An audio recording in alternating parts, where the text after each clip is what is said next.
இந்தியாவை மாற்றக்கூடிய இளைஞர்களின் வாக்கு. ஒரு சிறிய காட்சியை நீங்கள் கற்பனை செய்யுங்கள். இந்தியாவின் தேர்தல் நாள். நாட்டின் பல இடங்களில் வாக்குச்சாவடிகளின் முன் நீண்ட வரிசைகள். அந்த வரிசையில் விவசாயிகள் உள்ளனர், ஆசிரியர்கள் உள்ளனர், தொழிலாளர்கள் உள்ளனர், மாணவர்கள் உள்ளனர். அந்த வரிசையில் ஒருவராக நிற்கிறார் ஒரு இளைஞர். வயது வெறும் 18. அவருடைய வாழ்க்கையில் அவர் முதல் முறையாக மிகவும் சக்தி வாய்ந்த ஒன்றை கையில் பிடித்திருக்கிறார். அது பணம் அல்ல, புகழ் அல்ல, அரசியல் அல்ல, அதிகாரம் அல்ல, ஒரு விரல் மட்டும். ஒரு பட்டனை அழுத்த தயாராக இருக்கும் அந்த விரல். ஒரு நாட்டின் எதிர்காலத்தை மாற்றக்கூடியது. அதுதான் வாக்கின் சக்தி.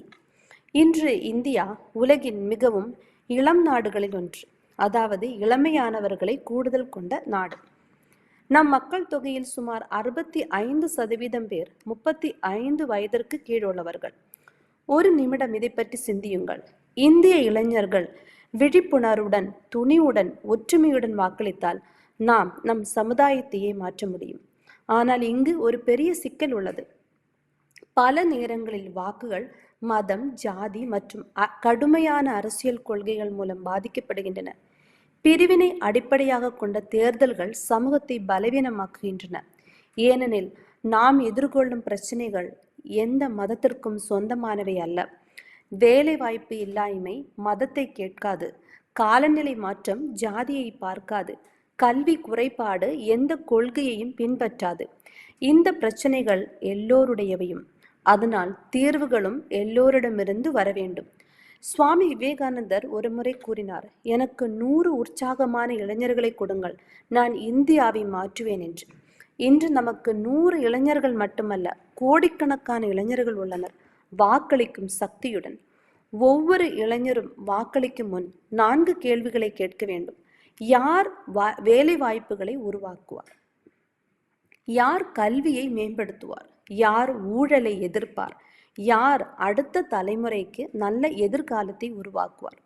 இந்த கேள்விகள் நம் வாழ்க்கையை, நம் வாழ்வை, நம்முடைய வாக்கை வழிநடத்தினால் அரசியல் தானாகவே மாறத் தொடங்கும். இந்திய சுதந்திர போராட்டத்தில் பகத்சிங் போன்ற இளைஞர்கள் ஒரு தலைமுறையையே தூண்டினர். அவர்கள் சுதந்திரத்திற்காக போராடினர். இன்று நம் பொறுப்பு வேறு. நாம் வலுவான ஜனநாயகத்திற்காக போராட வேண்டும். இந்திய அரசியல் அமைப்பின் வடிவமைப்பாளரான டாக்டர் பி.ஆர். அம்பேத்கர் ஒரு முக்கியமான எச்சரிக்கை கூறினார். சமூக ஜனநாயகம் இல்லாமல் அரசியல் ஜனநாயகம் நிலைக்க முடியாது. அதாவது சமத்துவம், நீதி மற்றும் ஒற்றுமை இல்லாமல் ஜனநாயகம் வாழ முடியாது. இந்த மதிப்புகளை பாதுகாக்க வேண்டியது யார்? இளைஞர்களே. ஆனால் அவர்களுடைய உரிமையுடன் பொறுப்பும் வருகிறது.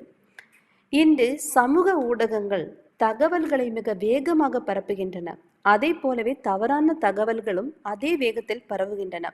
ஒரு பொறுப்புள்ள வாக்காளர் எதையும் கண்மூடித்தனமாக நம்ப மாட்டார். அவர் சிந்திப்பார், சரிபார்ப்பார், பின்னர் தான் முடிவு செய்வார். அதுவே வலுவான ஜனநாயகத்தின் அடித்தளம்.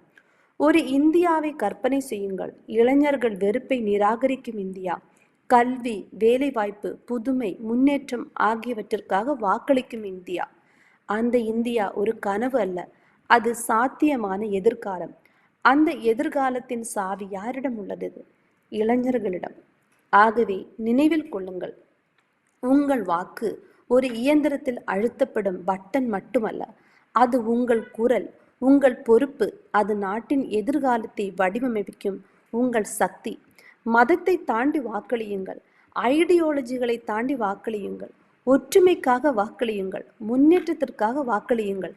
ஏனெனில் விழிப்புணர்வுடன் எழும் இளைஞர்கள் அவர்கள் அரசுகளை மட்டும் மாற்ற மாட்டார்கள், அவர்கள் ஒரு நாட்டின் விதியையே மாற்றுவார்கள். நன்றி.